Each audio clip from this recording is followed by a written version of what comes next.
We need to get subscribed and get this unity stronger and beat YouTube at their own game. Okay, that's what this is about. Like I say, go to the remix button, hit the remix button.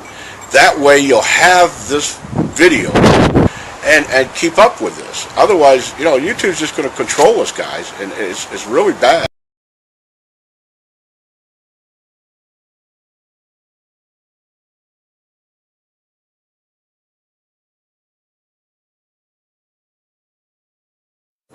Behind me is the European Parliament, where I've been invited to give an intervention relating to the Basic Safety Standards Directive, which is being discussed for implementation into European law, the latest version of this. Of course, the original one was in 1996. So I will go in there and I will talk about the petition and about the fact that the Basic Safety Standards Directive is based on the ICRP risk model, which is quite clearly incorrect and has resulted in the deaths of an awful lot of people. So, off we go.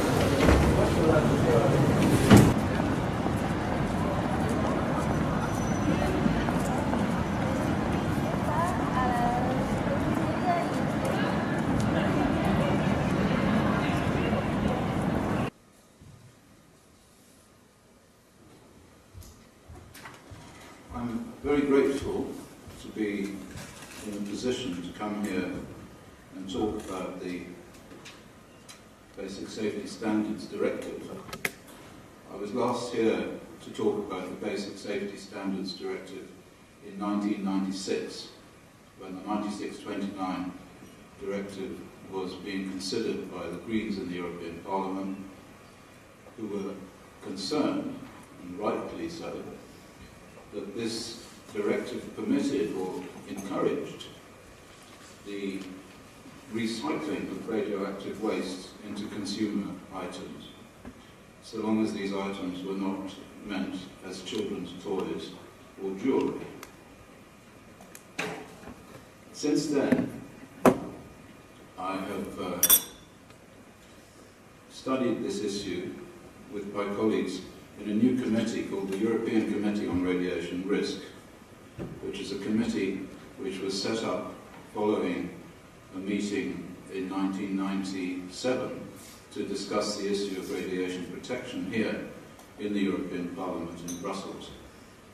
Now, before I launch into my arguments and present my data to you, I want to start with the main point.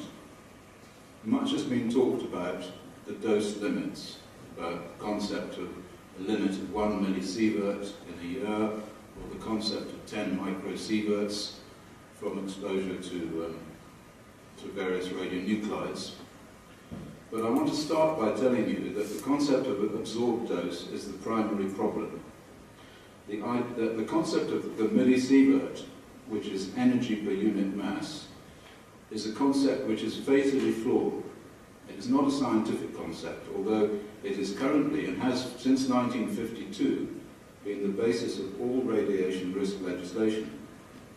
It was, in fact, a practical concept that was adopted by the military in the 1952s, the United States military mainly, in order to justify their continuing testing of nuclear weapons. At that time, the ICRP, when it began, had two committees, Committee 1 and Committee 2. Committee 2 was chaired by Professor Carl Z. Morgan, who was extremely concerned that the idea of absorbed dose could not be properly employed to describe the effects of internal radionuclides, substances which were inhaled or absorbed into the body in various ways. So I just wanted to start with that.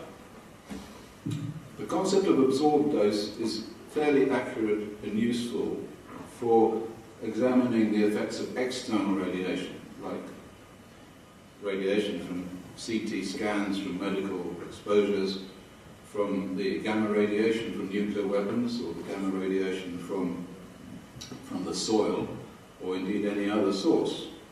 It represents energy per unit mass, joules per kilogram. And the method gives the same dose for warming yourself in front of the fire or eating a hot coal. This is absolutely true. But for internal exposures, for example in this picture, which is from the French nuclear industry, we see an alpha particle, an actual solid, small, micron-sized particle in the lung of a rat.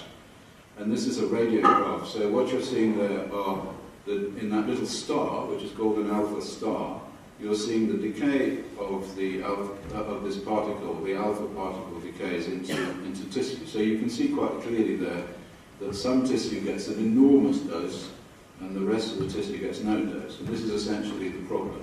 And this is the problem that underpins all of the problems associated with the Basic Safety Standards Directive. It was introduced 16 years ago, the original Euratom BSS. And as I said, in 1996, the Greens held a workshop to discuss this. It turned out that the European Parliament has advisory role only. But what they managed to do then was to add a justification clause into the directive as it was ultimately produced. And in 1997, we had a workshop here, the Scientific Technical Options whatever agencies outfit, called Evaluation of Criticism of the Basic Safety Standards Directive. This is all on the internet if you want to see what happened. What we had here was Professor Alice Stewart, Professor Rosalie Bertel, myself, a few other people, and also the Scientific Secretary of the ICRP, Dr. Jack Valentin, who came also.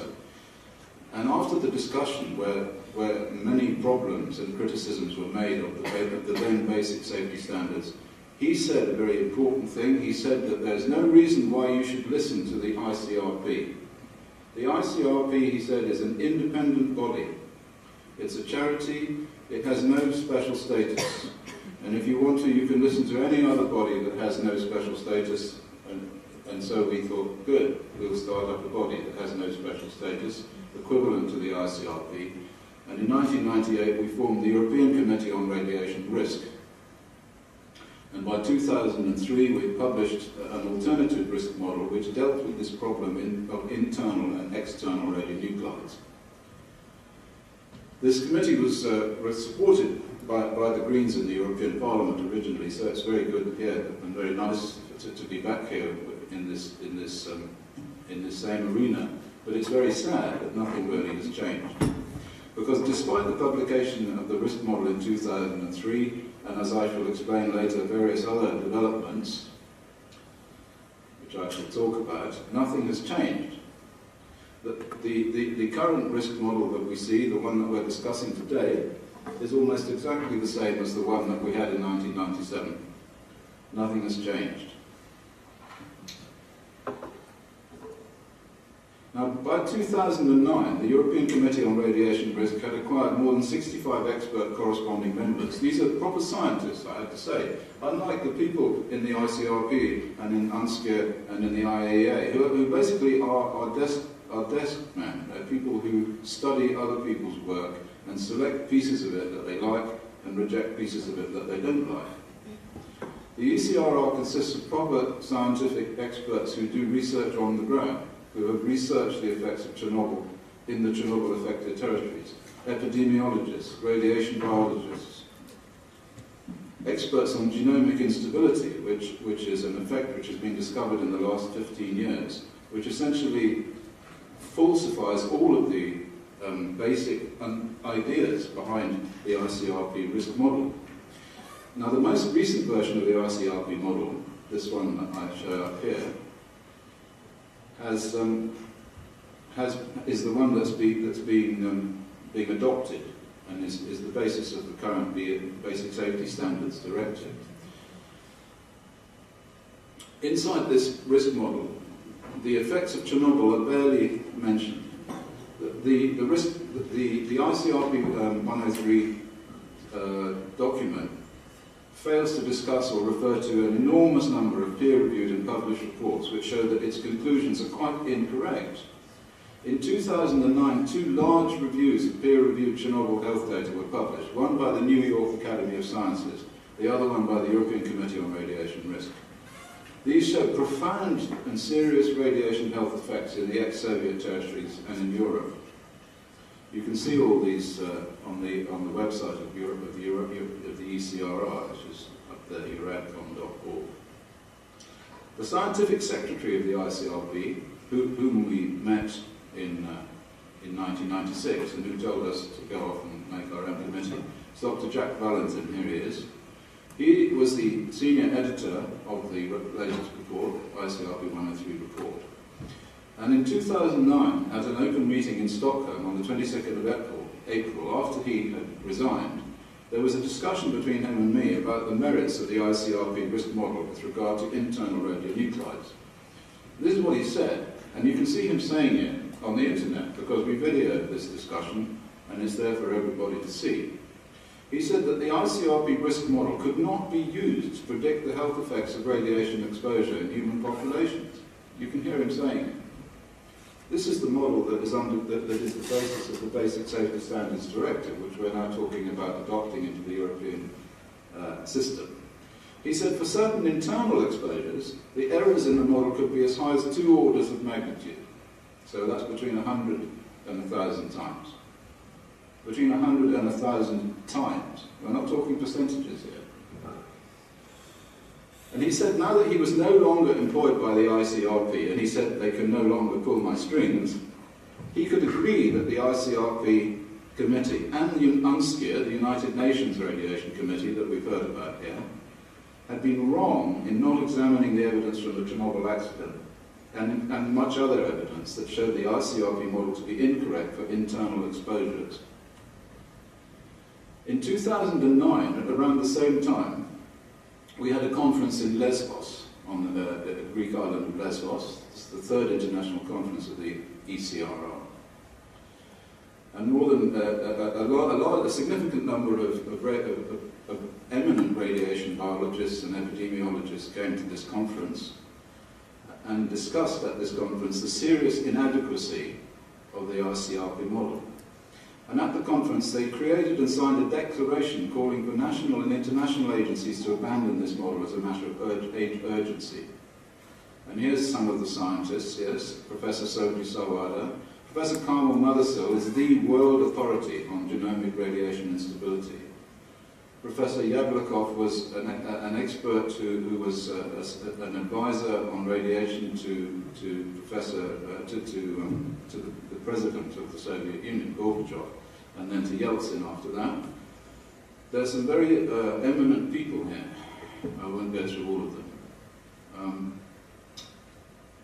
Now the Lesbos statement which they made, the declaration, can be found on the Euradcom website, but here's what it says.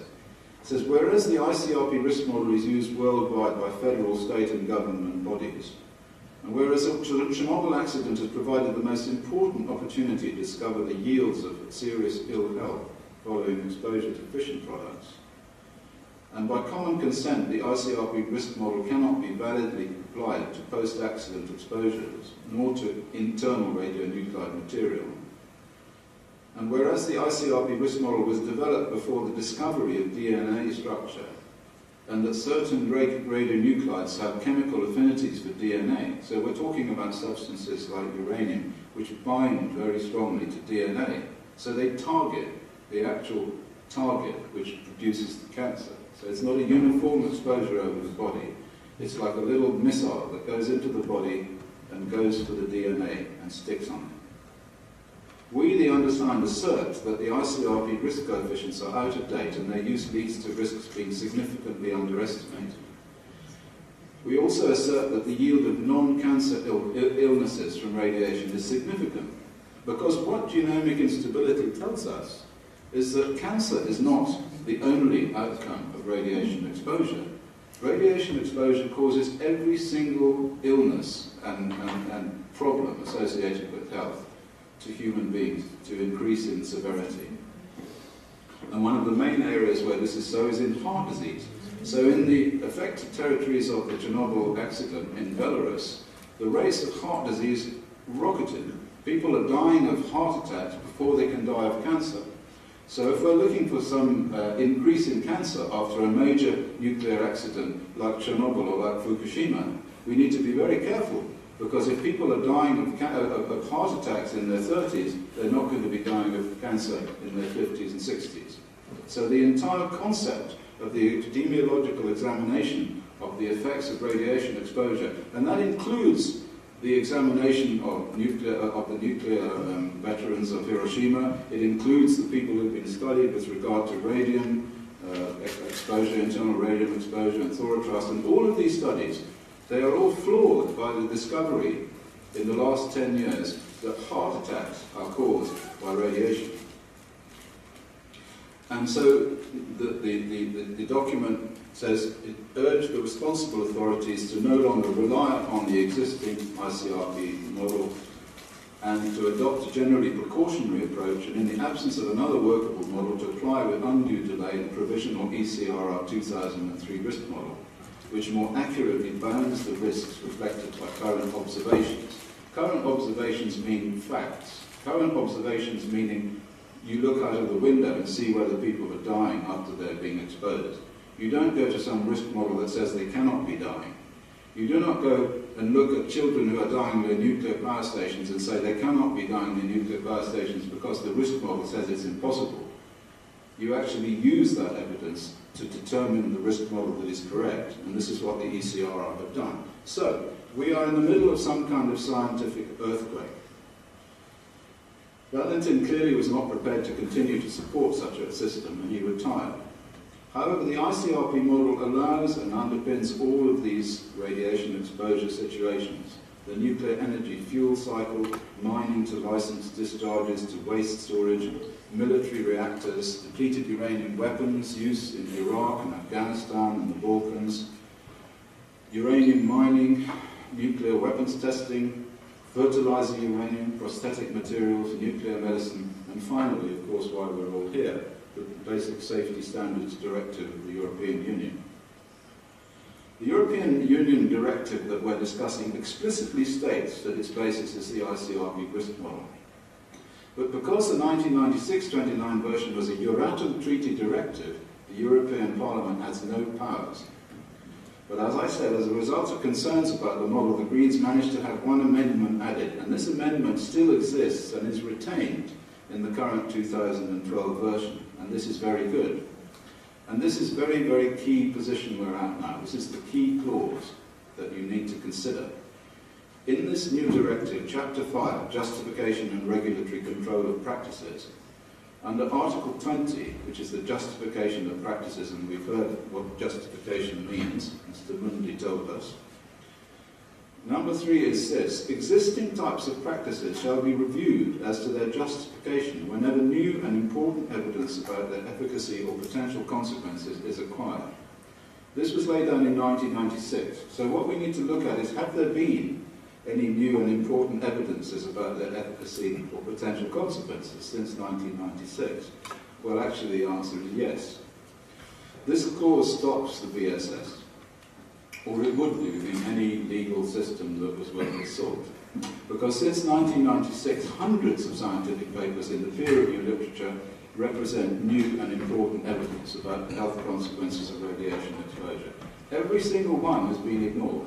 Not one of them has been considered by the United Nations Scientific Committee. So in other words, UNSCEAR, what it does is it decides on what research papers it supports its position, supports the ICRP model. And research studies, peer-reviewed literature research studies, which don't support its model, are just ignored, are not cited, are not looked at.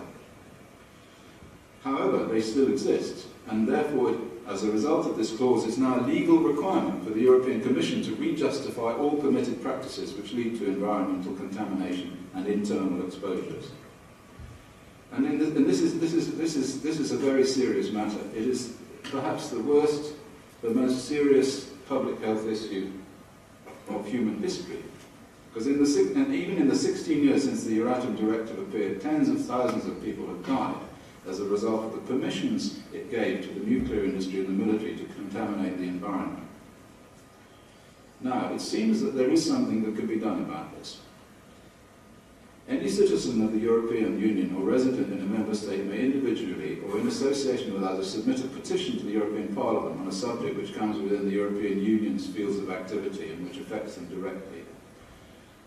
This enabled us to consider in Vilnius last year setting up a new operation called the International Committee on Nuclear Justice. And the first action of this committee in Lithuania was to draft a petition to be sent by European Community citizens to the Petitions Committee of the European Parliament. And they began to use this petition and send it into the European Parliament at the end of last year, between about July and October. And thousands of these have probably been sent, but we haven't heard what's happened to them at the moment. The petition focused on 9 areas where the ICRP model was destroyed by research evidence.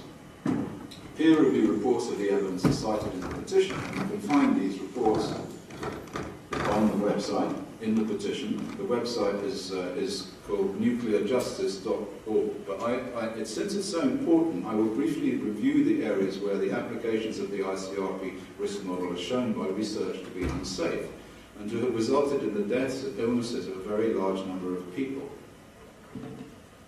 Because it's all very well for me to sit here and just talk about this stuff, but actually out there, it's not just me, out there are scientific research papers and studies that show that the ICRP risk model is completely unsafe for internal radionuclide exposures.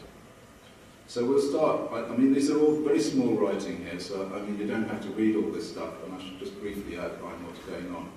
The first one is childhood cancer in nuclear sites. Most people will know that in all studies of nuclear sites, and in particularly in the 2007 study by the German Childhood Cancer Registry, there have been shown to be excesses in child leukemia in children who are living within 5 kilometers of the nuclear site. The explanation always by the nuclear industry or the regulators is that it's impossible. The doses are too small, they say. And of course the doses are too small on the basis of the kind of external risk model. But the doses are not too small on the basis of the kind of exposure to the kind of substances which are released from these nuclear sites. There have been increases in child leukemia in nearly all the sites that have been examined. The reprocessing sites at Sellafield, where this first started, in Dounreay, which is another reprocessing site, La Hague in France, near the Atomic Weapons Establishment in Aldermaston, I did that one. The Atomic Energy Research Establishment, Harwell, I did that one, near Hinkley Point in Somerset, and recently the combined nuclear sites in Germany, and a study by Laurier in France, which showed the same thing happens in France. So if you live near a nuclear site, you have about a twofold excess risk of childhood leukemia. Now, for that to happen at the sorts of doses that they could possibly have got, based on the idea of absorbed dose, the error in the ICRP risk model is probably upwards of 500-fold. So in other words, it's completely wrong. Now this sounds like an amazing number, but it's not an amazing number if you consider the concept of internal and external, of local dose and dose to the entire body that I was talking about earlier. But the second thing, and this is absolutely unequivocal, is that in all of the countries studied after Chernobyl, there were 5 different studies from different countries. They showed a statistically significant increase in infant leukemia in all of these countries, in children who were in the womb at the time of the Chernobyl accident.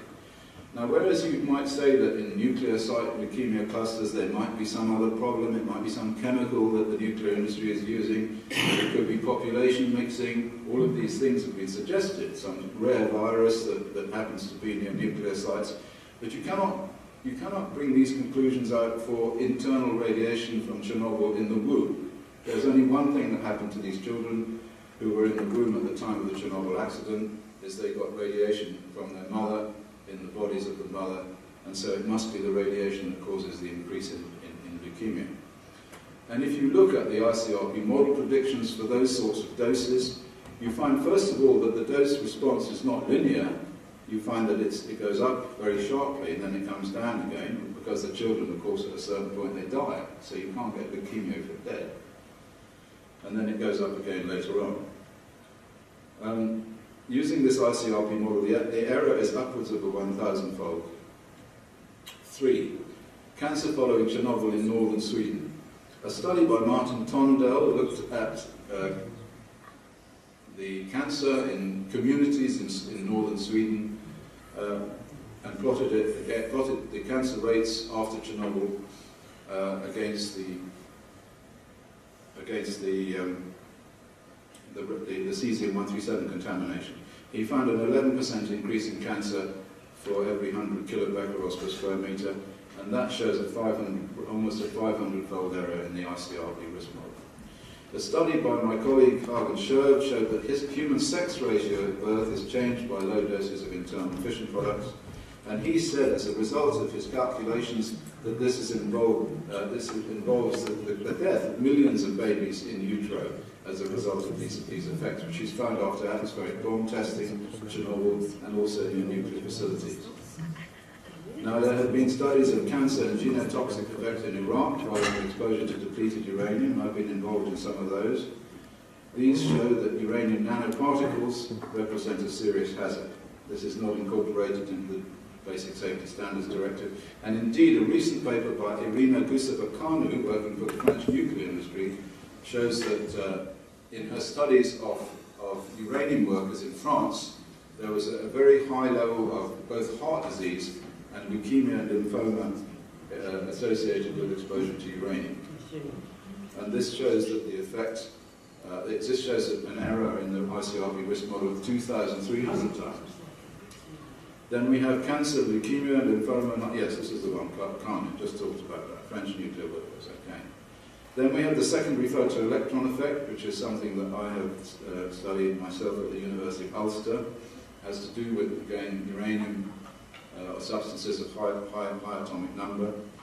What it turns out is that substances of high atomic number inside the body, they focus the radiation and release it into the body as photoelectrons. This is a study that was made by my colleague, my PhD student, Andreas Elsaesser.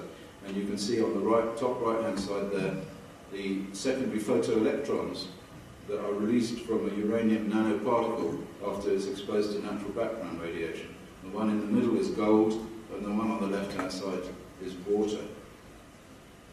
So you can see that uranium has a significant effect, and this is also shown in the studies in Iraq following DU exposure, where there's a meltdown in the genetic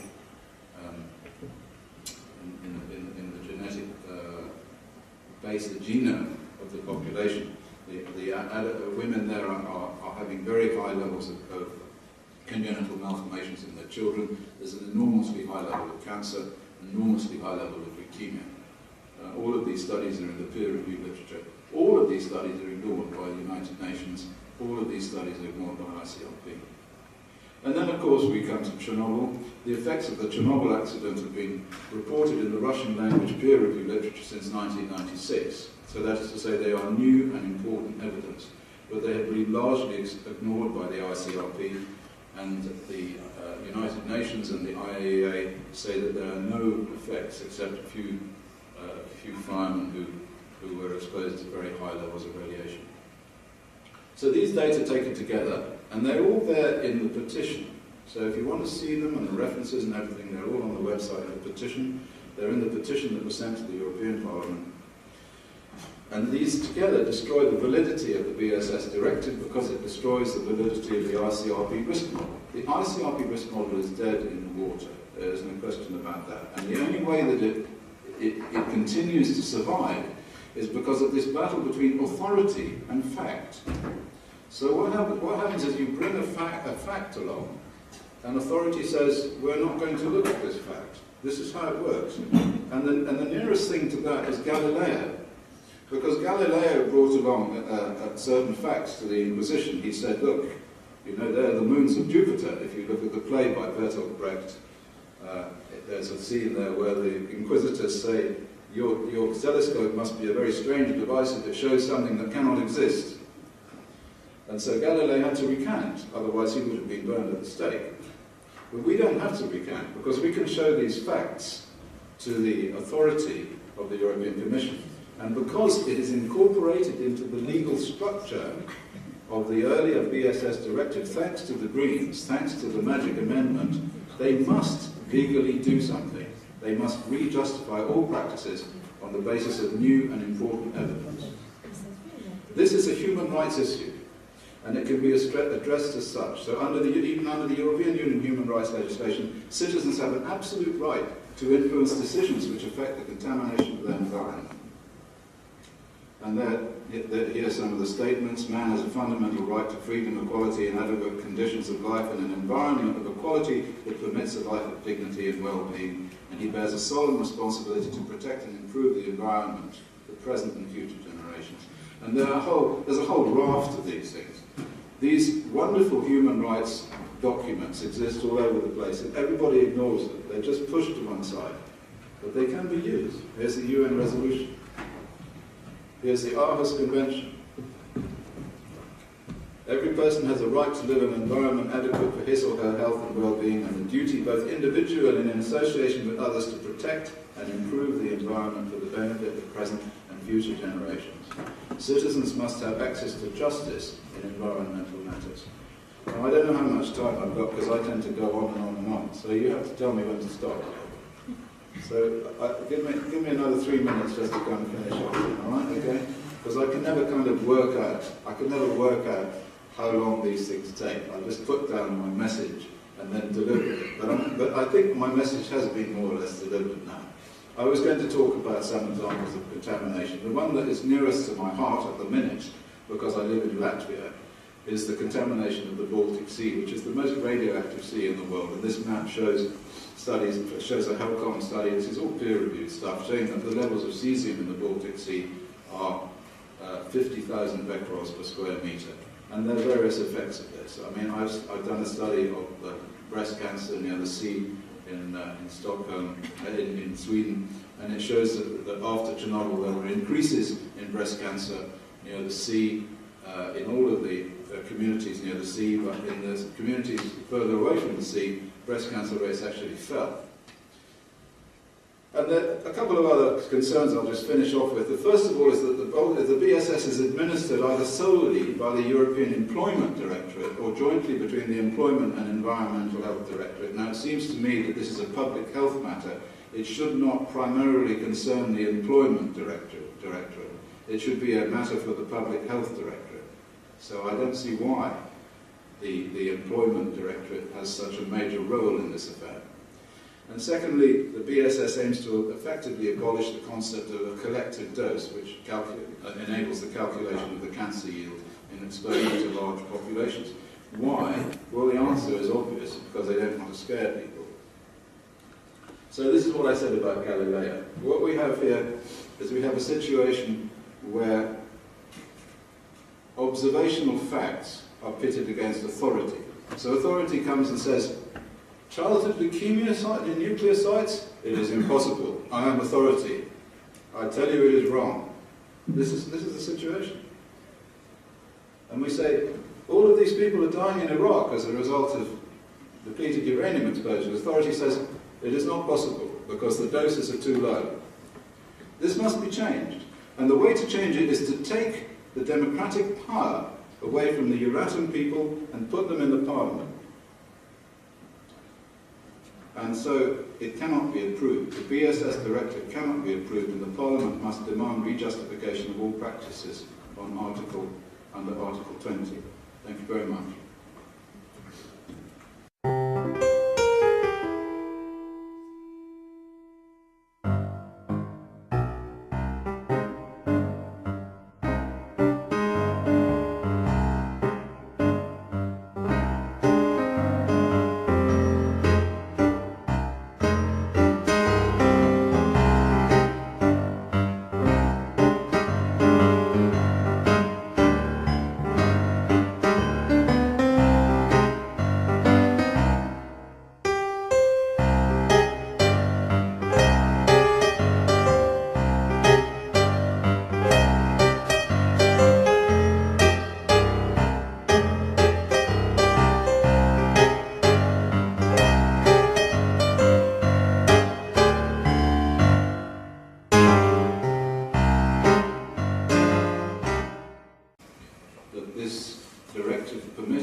Recycling of radioactive waste into consumer items, so long as these items were not meant as children's toys or jewellery.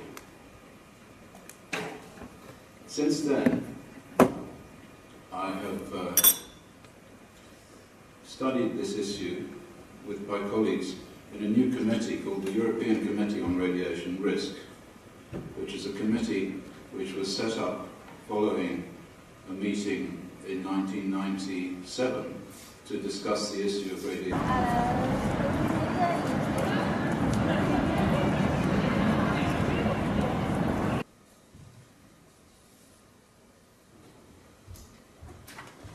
I'm very grateful to be in a position to come here and talk about the Basic Safety Standards Directive. I was last here to talk about the Basic Safety Standards Directive in 1996, when the 96/29 directive was being considered by the Greens in the European Parliament, who were concerned, and rightly so. Basic Safety Standards Directive, which is being discussed for implementation into European law, the latest version of this. Of course, the original one was in 1996. So I will go in there and I will talk about the petition and about the fact that the Basic Safety Standards Directive is based on the ICRP risk model, which is quite clearly incorrect and has resulted in the deaths of an awful lot of people. So, off we go.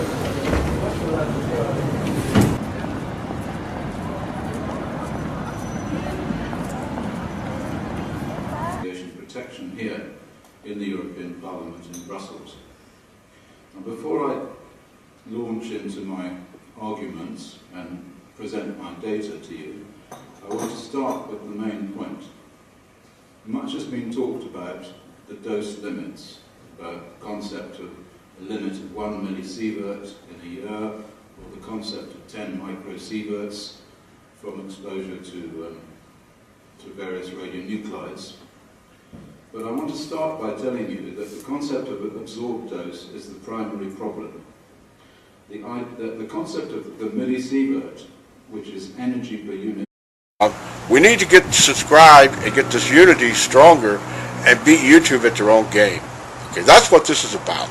Like I say, go to the remix button, hit the remix button. That way you'll have this video and keep up with this. Otherwise, you know, YouTube's just going to control us, guys, and it's really bad.